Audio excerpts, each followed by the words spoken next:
Hello hi అందరికీ. So Varalakshmi వ్రతం కోసం నేనైతే 9 రకాల ప్రసాదాలు చేస్తున్నాను. ఇక్కడైతే స్వీట్ పొంగల్, రైస్ పెసరపప్పు బాగా ఉడికిపోయింది. ఇంకా సో అందులో బెల్లం, చక్కెర, ఇలాచి ఇంకా పాలు కూడా వేసేసి బాగా మిక్స్ చేసేసుకుంటే కొద్దిసేపులో కుక్ అయిపోతుంది. ఇంక ఇక్కడ శనగపప్పు ఉడికిపోయింది బూరెల కోసం. సో అది వాడ్చుకునేసి కట్టె పొంగలికి ఇక్కడ పెసరపప్పు ఉడికిపోయింది రైస్తో పాటు. సో ఇంకా అది కూడా పోపు పెట్టేసుకున్నాను. ఇక్కడ వచ్చేసి పప్పు పెట్టాను అనమాట. అండ్ ఇంకోవైపు దద్దోజనంకి పోపు పెట్టాను. అది అయిపోయిన తర్వాత ఇక్కడ సేమియా పాయసం కోసం సేమియా ఇంకా డ్రై ఫ్రూట్స్ ఫ్రై చేసుకుంటున్నాను. నేను ఇవి మళ్ళీ అందులో కలపడం అయితే రికార్డ్ చేయలేదు.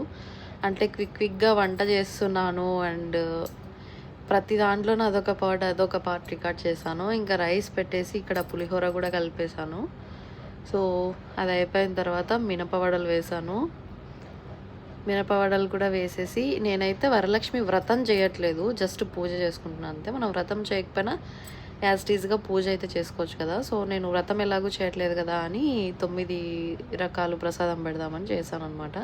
దాని తర్వాత ఇక్కడ బూరెల కోసం శనగపప్పు బెల్లం వేసుకొని ఇది చేసుకుంటున్నాను అనమాట. ఇది కొంచెం గట్టిగా అయిన తర్వాత ఇంకా ఫైనల్గా బూరెలు వేసేసుకోవడమే.